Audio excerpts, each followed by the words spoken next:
اعوذ باللہ من الشیطان الرجیم بسم اللہ الرحمن الرحیم الف لام را کتاب احکمت آیاتہ ثم فصلت من لدن حکیم خبیر اللہ تعبدوا الا اللہ اننی لکم منہ نذیر و بشیر وان استغفروا ربکم ثم توبوا الیہ یمتعکم متاعا حسنا الی اجل مسمى وَيُؤْتِي كُلَّ ذِي فَضْلٍ فَضْلَهُ وَإِن تَوَلَّوْا فَإِنِّي أَخَافُ عَلَيْكُمْ عَذَابَ يَوْمٍ كَبِيرٍ۔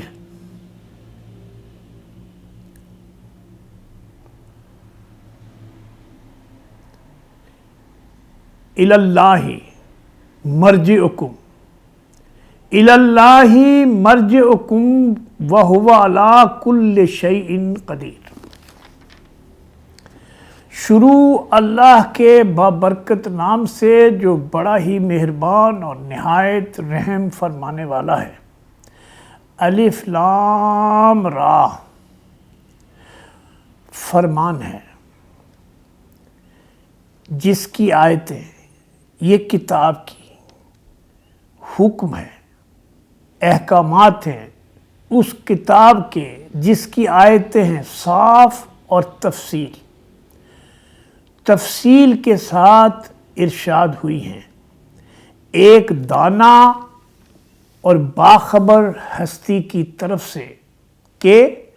تم نہ بندگی کرو گے مگر صرف اللہ کی، میں اس کی طرف سے تمہیں خبردار کرنے والا بھی ہوں اور بشارت دینے والا بھی ہوں، اور یہ کہ تم اپنے رب سے معافی چاہو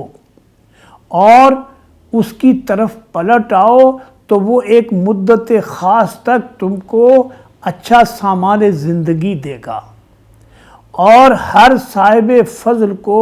اس کا فضل عطا کرے گا، لیکن اگر تم منہ پھیرتے ہو تو میں تمہارے حق میں ایک بڑے ہولناک دن کے عذاب کی خبر دیتا ہوں۔ تم سب کو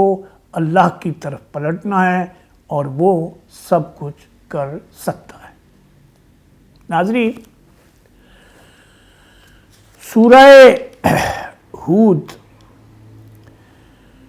جو 11واں سورہ ہے قرآن کا اور جس کا آغاز حروف مقطعات سے ہوا ہے، اس کی پہلی 4 آیات میں نے آپ کے سامنے اردو ترجمے کے ساتھ پیش کی ہیں۔ سورہ یونس ہے، سورہ ہود ہے، سورہ یوسف ہے، اور یہ حروف مقطعات سے شروع ہونے والی سورتوں کے پورا ایک سلسلہ ہے۔ ان کا بنیادی مضمون مختلف پیغمبروں کے حوالے سے انسانیت کو صرف ایک بات کی طرف خبردار کرنا ہے کہ تم اپنے رب کے ساتھ بندگی کے عہد کے اوپر قائم رہو۔ اس سورہ کا آغاز بھی حروف مقطعات سے ہوتا ہے جن کے معنی اللہ کے نبی صلی اللہ علیہ وسلم نے نہیں بتائے، لیکن یہ سورتوں کے آغاز میں جو حروف مقطعات ہیں، جو سارے حروف ابجد ہیں، ان میں سے 14 حروف مقطعات کی صورت میں مختلف صورتوں میں آئے ہیں۔ یہ انتہائی اہمیت کے الارم کے طور پر، الرٹ کے طور پر ان الفاظ کو یہاں ان کی آیات کو ان کا درجہ آیات کے برابر ہے، اور ان کو الرٹ کے طور پر متوجہ کرنے کے لیے ان کو کا آغاز ہوتا ہے اس سے، اور فرمایا گیا سنو کہ یہ جو فرمان ہے یہ تمہارے رب کا حکم ہے، اس کتاب میں جو احکامات آئے ہیں، اس کے اندر جو آیتیں آئی ہیں یہ پوری تفصیل کے ساتھ آئی ہیں، اور یہ کسی عام آدمی کی طرف سے نہیں ہیں، کسی انسان کی طرف سے نہیں ہیں، کسی مخلوق کی طرف سے نہیں ہیں، کسی ایسی ہستی کی طرف سے نہیں ہیں کہ جو اپنی طرف سے کوئی بات بنا دے، بلکہ یہ اس ہستی کی طرف سے ہیں جو سب سے زیادہ حکیم ہے، کائنات کی تخلیق کرنے والی ہستی ہے، اور سب سے زیادہ باخبر ہستی ہے، جس نے انسانوں کو ہر چیز سے نوازا ہے، اور اس کا ایک ہی پیغام ہے، وہ یہ کہ تم صرف اور صرف ایک اللہ کی بندگی کرو۔ اور نبی صلی اللہ علیہ وسلم سے کہا جا رہا ہے کہ آپ کہہ دیجئے کہ آپ اللہ کی نہ ذات میں شریک ہیں، نہ اس کے اختیارات میں شریک ہیں، نہ اس کے حقوق میں شریک ہیں، آپ کا کام ہے یہ پیغام اللہ کے بندوں تک پہنچا دینا ہے، اور آپ تو ہو یہ بتا دیجئے کہ میں تو صرف خبردار کرنے والا ہوں، میں تو تمہیں اس انجام کی خبر دینے والا ہوں کہ اگر تم نے اللہ کی راہ اختیار نہیں کی تو تم شیطان کے ایسے گھیرے میں آ جاؤ گے جس کا انجام بربادی کے علاوہ کچھ نہیں ہے، اور میں خوشخبری دینے والا ہوں ان لوگوں کو جو اللہ کی بندگی کے راستے کے اوپر چلیں تو اللہ ان کے لیے دنیا میں بھی بے انتہا اپنے فضل سے ان کو نوازے گا، اور آخرت میں ان کے لیے بے حساب نعمتیں ہیں۔ اور فرمایا اللہ سے استغفار کرو، معافی مانگو، توبہ کرو، اس کی طرف رجوع کرو، اور تو جب تم اس کی طرف پلٹ آؤ گے کتنے بھی گناہ ہوں، ایک حدیث میں آتا ہے کہ زمین اور آسمان کے برابر گناہ بھی کیے ہوں انسان نے، اور وہ ایک سچے دل سے اپنے رب کی طرف پلٹتا ہے اور معافی مانگتا ہے تو اللہ تعالیٰ اس کے سارے گناہ جو ہیں وہ صاف کر دیتا ہے، اور اس کو بالکل دنیا میں اس طرح کر دیتا ہے کہ جیسے وہ ماں کے پیٹ سے آج ہی پیدا ہوا ہو، اس نے کوئی گناہ نہ کیا ہو۔ لیکن اگر ایسا نہیں کرے گا تو اللہ فرماتا ہے کہ اگر تم اس بات کو نہیں سمجھو گے اور اللہ تمہاری معافی بھی تمہیں دے گا اور تمہاری مغفرت بھی کرے گا اور تمہیں دنیا میں سامان زندگی بھی دے گا جس کے لیے تم مرے جاتے ہو، جس کے لیے تم جھوٹ اور فریب کا ہر طریقہ اختیار کرتے ہو، اگر تم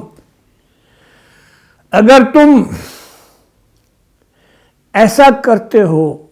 تو وہ اللہ کے پاس سارے خزانے ہیں، وہ تمہیں نہال کر دے گا، مال اور دولت تمہارے اوپر نچاور کر دے گا۔ لیکن اگر تم اس کی طرف نہیں پلٹتے ہو تو دنیا میں مال و دولت چاہے تمہیں وہ دے بھی دے، لیکن تمہارا منہ اس کی طرف سے پھیرنا تمہیں ایک ہولناک دن کے عذاب کی طرف اللہ کے نبی صلی اللہ علیہ وسلم سے کہا جا رہا ہے کہ آپ ان کو خبردار کر دو اور بتا دو کہ چاہے تم دنیا میں بادشاہت کے تخت کے اوپر ہو، دنیا کی ساری دولت کے تم مالک ہو